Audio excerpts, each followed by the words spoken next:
30 मार्च को प्रदोष का दिन है। सोमवार की प्रदोष के दिन है कि सोमवार की अगर प्रदोष पड़ती है, बहुत ध्यान से सुनना महाराज, सोमवार की प्रदोष पड़ती है तो शंकर भगवान कैलाश पर निवास करते हैं।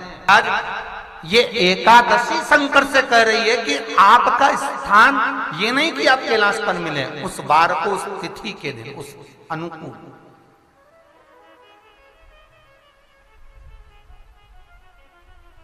हमारे यहां कहते हैं सोमवार की जो प्रदोष पड़ती है वो इच्छा पूर्ति करती है।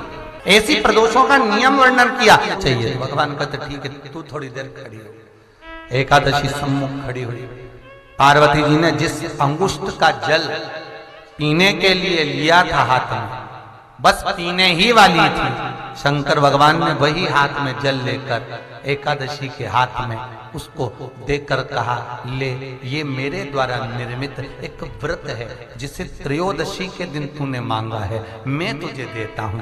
आज इस व्रत का फल मैं तुझे प्रदान करता हूं। अब तू जिस जीवात्मा को लेकर जाएगी उसका पाप प्रबल नहीं होगा। किसी स्त्री, पुरुष, बालक, बुजुर्ग जो भी होगा जिसने प्रदोष का व्रत करा होगा, वो जीवात्मा को तू किसी फल की कामना से नहीं, स्वतः ही लेकर चली जाए। उसमें कोई कामना नहीं है। बन सके जीवन में 11 प्रदोष या 26 प्रदोष करने के बाद आप उसका उद्यापन कर विराम भी दे सकते।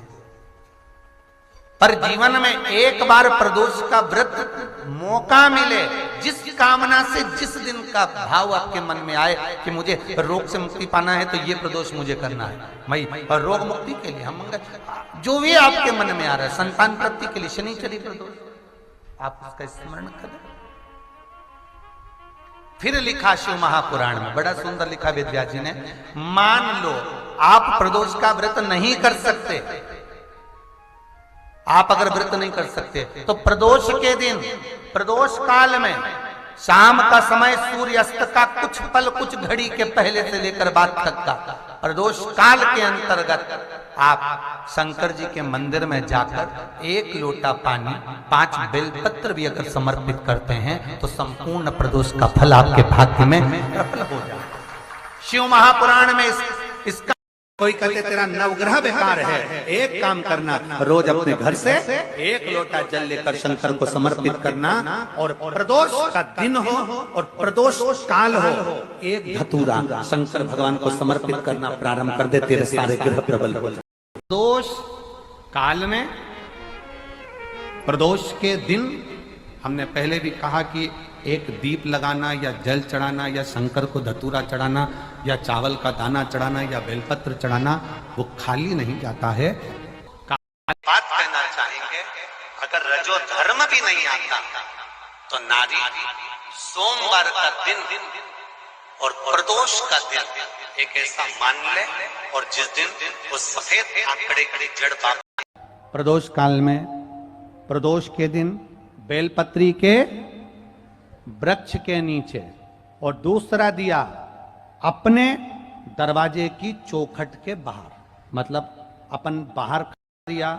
भगवान ने कहा जब प्रदोष काल हो, शाम का समय हो, उस समय पर बेलपत्री, पीपल और आंवले के नीचे लक्ष्मी तो कुछ देर के लिए विराजमान हो जाना। जो तेरे इन वृक्षों के नीचे शाम को दीप लगाने आए उसके घर तो पीछे पीछे चली जाना, बस इतनी कृपा कर देना।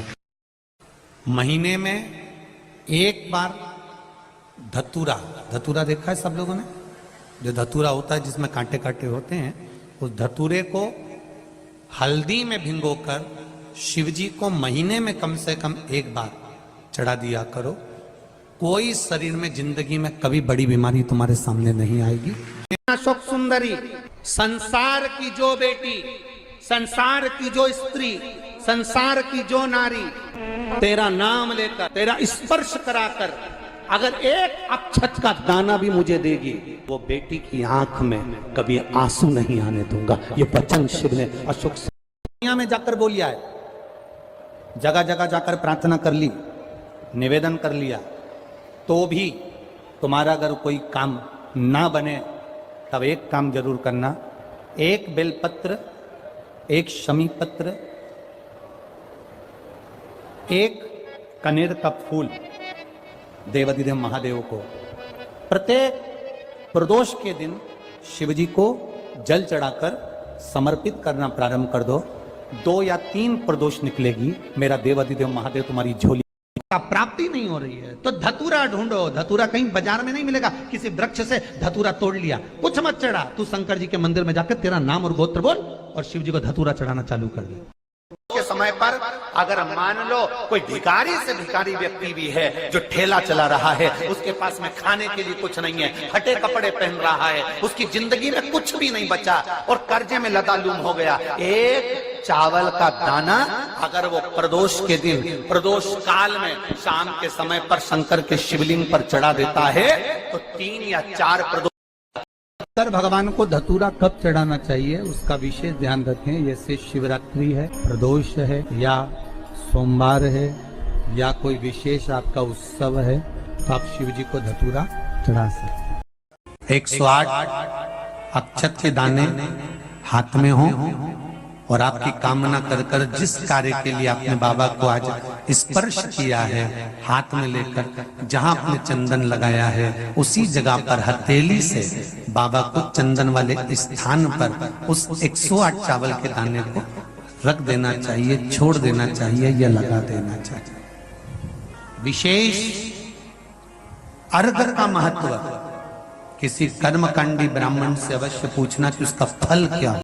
प्रयास करना जब जब जिस महीने में जो प्रदोष पड़ा करे, जब प्रदोष पड़े बन सके 1 बेलपत्र, बन सके 5 बेलपत्र, शमी पत्र, हरे मूंग,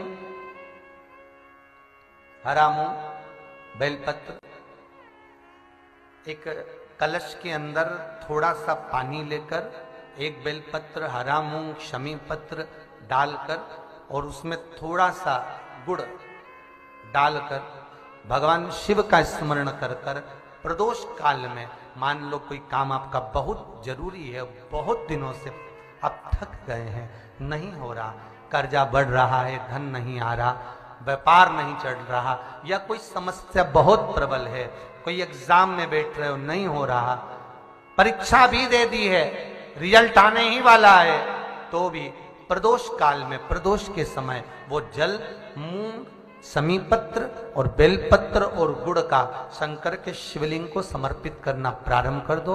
2 या 3 प्रदोष करोगे, बाबा आपकी मनोकामना शीघ्र पूर्ण कर देगा। 2 या 3 करोगे। कई लोग सर्च कर रहे हैं, प्रदोष का व्रत है, प्रदोष के व्रत में आज मान लो मंगलवार का प्रदोष है, मान लो सोमवार का प्रदोष है, मान लो गुरुवार का प्रदोष है, तो प्रदोष में मैं क्या खाऊं, आज के व्रत में क्या खाया जाए। लोग नेट पर सर्च करते हैं, लोग गूगल पर सर्च करते हैं, किताबों में ढूंढते हैं, पोथी पुराणों में ढूंढते हैं क्या खाया जाए।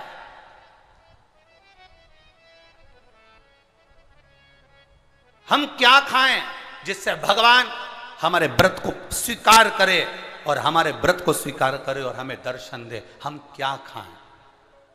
हमारा तो केवल इतना सा निवेदन है, किसी भोले व्यक्ति का, किसी गरीब व्यक्ति का धन मत खाओ, प्लाट मत खाओ, उसका पैसा मत खाओ। अगर तुमने उसका प्लाट नहीं खाया, उसका पैसा नहीं खाया, उस गरीब व्यक्ति का, उस भोले व्यक्ति को तुमने धोखा देकर कुछ अगर खा लिया तो समझ लो कि भगवान तुम्हें माफ नहीं करेगा। तुम कुछ खाओ चाहे मत खाओ, पर किसी सीधे, किसी भोले और किसी गरीब व्यक्ति का हक मत खाओ, तुम्हें व्रत का फल मिल जाए, तुम्हें व्रत का फल प्राप्त हो जाएगा। हम क्या कि हम अगर बीमारी के लिए कोई उपाय करें तो कौन सी प्रदोष पर करें, और लक्ष्मी के लिए कोई उपाय करें तो कौन सी प्रदोष पर करें। तो अच्छे से सुन लेना भाइयों, शुक्ल पक्ष में जो प्रदोष पड़ती है वो लक्ष्मी की वृद्धि के लिए होती है, कृष्ण पक्ष में जो प्रदोष पड़ती है वो रोग और बीमारी को मिटाने की होती है। तो जितने उपाय आपको प्रदोष के बताए जाते हैं उस हिसाब से आप करो कि शुक्ल पक्ष की प्रदोष है तो लक्ष्मी का कोई उपाय करना है तो हमें शुक्ल पक्ष की प्रदोष पे करना है। अगर हमें बीमारी से निपटने का कोई इलाज करना है या कोई उपाय करना है तो उसको कृष्ण पक्ष की प्रदोष पर करना है। अब शुक्ल पक्ष की प्रदोष, उसकी प्रदोष का दिन था, बैठा हुआ था।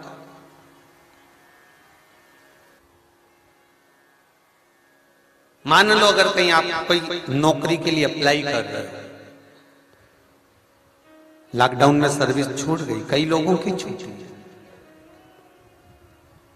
कंपनियां कई बंद भी हो गई, कई कंपनियों से निकाल भी दिया गया, कहीं पत्नी परेशान हो रही है, कहीं पति परेशान हो रहा है, आप कहीं अप्लाई कर रहे हो, तो जैसा माता उमा ने प्रदोष काल में, प्रदोष के समय पर, प्रदोष काल के अंतर्गत बेलपत्री का स्मरण किया है, वो बेलपत्र का स्मरण अगर संसार का मनुष्य कर लेता है तो महाराज ब्रह्मवृत्ता पुराण कहती है कि उस जीव का ऐसा कोई कार्य नहीं जो सफल नहीं होगा। महाराज मेरा निवेदन रहेगा, किसी एग्जाम में आप बैठ रहे हो, इंटरव्यू के लिए जा रहे हो, किसी कार्य के लिए जा रहे हो, नौकरी नहीं लग रही, सर्विस नहीं लग रही, तो महाराज तांबे के कलश में 11 बेलपत्र को रखा जाए और तांबे के कलश में 11 बेलपत्र रखकर उसमें 11 सफेद पुष्प को डाला जाए।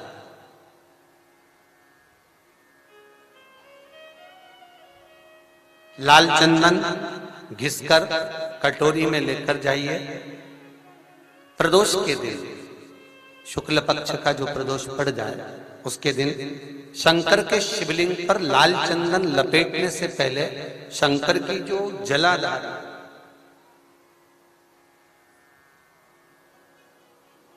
महाराज ये शिवलिंग है, ये शिवलिंग है और ये पूरी गोल और ये चरण, ये जलाधार, ठीक है। आपको पहले भी कहा है, शंकर जी की पूरी जलाधारी में शंकर जी का संपूर्ण परिवार है। राइट जो चरण है जहां से पानी नीचे गिरता है वो गणेश जी का स्थान है, लेफ्ट कार्तिकेय जी का स्थान है, बीच में जो एक मोटी सी लाइन है वो अशोक सुंदरी का स्थान है। जहां पर शिवलिंग रखा हुआ है ये माता जगत जननी जगदम्बा का हस्त कमल है। शंकर भगवान को मां अपने हस्त कमल पर रखी हुई है। ऊपर से जो बूंद बूंद पानी जलाधारी से नीचे गिर रहा है ये शंकर भगवान की 5 लड़कियां हैं, जया, विषहरा, सामरीबारी, दोतली और देव।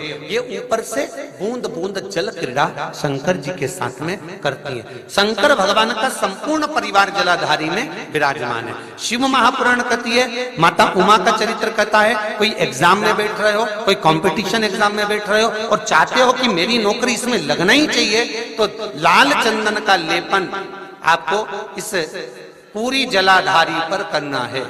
लाल चंदन का लेपन पूरी जलाधारी पर करना। और महाराज जी जिस कलश में आपने घर से 11 बेलपत्र और 11 सफेद पुष्प जल के अंदर डालकर लाए हो, उसको आप चढ़ाएंगे तो इस तरह से चढ़ाएंगे कि उसका भाग हमें दिखे चढ़ते समय। ऐसे नहीं चढ़ाना, उसको चढ़ाते समय इस तरह से चढ़ाएं कि वो जल का भाग हमारी ओर गिरता हुआ। महाराज जब आप वो समर्पित कर दें, बेलपत्र पुष्प आदि सभी चीजें, उस चंदन का एक थोड़ा सा भाग पूरी जलाधारी पर हाथ फेर कर अपने दरवाजे पर आते आते उसका स्पर्श कर दें। जिस दरवाजे से आप एग्जाम देने के लिए जाओगे, जिस घर से आप जाओगे, अपने घर के किसी भी दरवाजे पर उसका हाथ लगा दें या कोई स्थान को छू लें। जिसको आप दरवाजे को खोलकर, दरवाजे को स्पर्श कर कर या दीवार को छूकर या अलमारी को छूकर, जिसको भी छूकर आप जाओगे उसका स्पर्श कर लेना। फिर आपको कुछ नहीं करना है, उमा और महेश ही सब कुछ करेंगे, जो उनको करना है सब साथ है। जिस प्रदोष व्रत का हम वर्णन करते हैं, जिस प्रदोष के दिन का आपको बधाई कल हमने दी थी कि प्रदोष की आपको बधाई हो। प्रदोष शाम का जो समय होता है, प्रदोष काल जो होता है, उसका वर्णन जब हम करते हैं, ये प्रदोष की पूजन का विधान किसने बनाया, ये प्रदोष की पूजन का नियम किसने बनाया, ये प्रदोष की संध्या काल का, प्रदोष के समय का पूजन का विधान कौन बनाया, ये प्रदोष के समय पर एक बेलपत्र चढ़ाने का विधान किसने बनाया, प्रदोष के समय पर एक समीपत्र चढ़ने का विधान किसने बनाया। प्रदोष के समय पर अगर मान लो कोई भिखारी से भिखारी व्यक्ति भी है जो ठेला चला रहा है, उसके पास में खाने के लिए कुछ नहीं है, फटे कपड़े पहन रहा है, उसकी जिंदगी में कुछ भी नहीं बचा और कर्जे में लदालूम हो गया, एक चावल का दाना अगर वो प्रदोष के दिन, प्रदोष काल में शाम के समय पर शंकर के शिवलिंग पर चढ़ा देता है तो 3 या 4 प्रदोष में उसका कर्जा चूकना प्रारंभ हो जाता है। प्रदोष का विधान इतना ये प्रदोष का वर्णन करा किसने? इतना प्रदोष की महत्वता बताई किसने? कौन करे इतना वर्णन? अगर प्रदोष की महत्वता बताने वाला कोई है, इसीलिए मेरे शंकर भगवान माता सती को लेकर कुंभज ऋषि के यहाँ, अगस्त ऋषि के यहाँ कथा सुनने के लिए गए थे, क्योंकि उनके बराबर कोई शंकर के महत्व को बता नहीं सकता और प्रदोष के महत्व को नहीं बता सकता। सती मैया को प्रदोष का महत्व बताने के लिए शंकर सती जी को लेकर कुंभज बाबा के यहाँ गए थे, अगस्त ऋषि, कि प्रदोष के महत्व को तो जानो सती, तुम प्रदोष के महत्व को तो सती जानो, तुम प्रदोष के महत्व को तो सती पहचानो कि प्रदोष का महत्व क्या होता है, प्रदोष काल का महत्व क्या होता है, प्रदोष के समय का महत्व क्या होता है। जिस समय पर सूरज डूब रहा हो, चंद्र प्रकाशित हो रहा हो, दोनों का मेल हो रहा हो, ना तो पूरा सूरज डूबा है, ना पूरा चंद्र आया है, ना पूरा अंधेरा है, ना पूरा उजाला है, उस समय को प्रदोष काल कहा गया, उस समय को प्रदोष का समय कहा, प्रदोष काल कहा।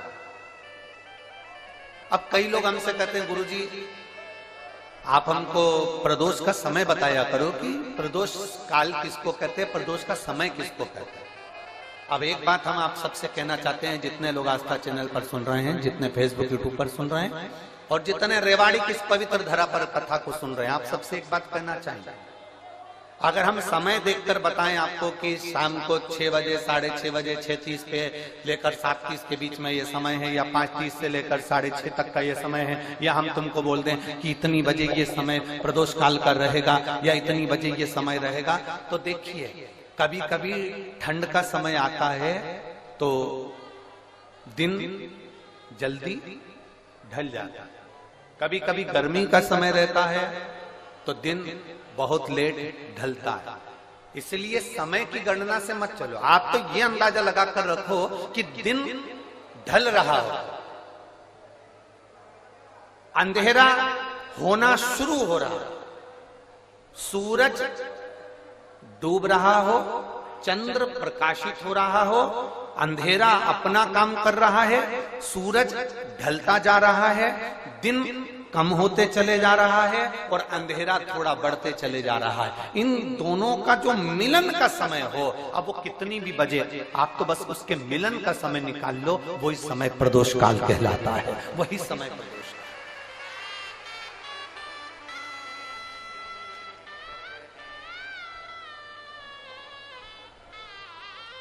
अब प्रदोष काल की पूजन का विधान किसने बनाया? कोई आपसे पूछे तो क्या बताओगे? जम के बोलो जल्दी से, कौन ने बताया था? अगस्त ऋषि। सब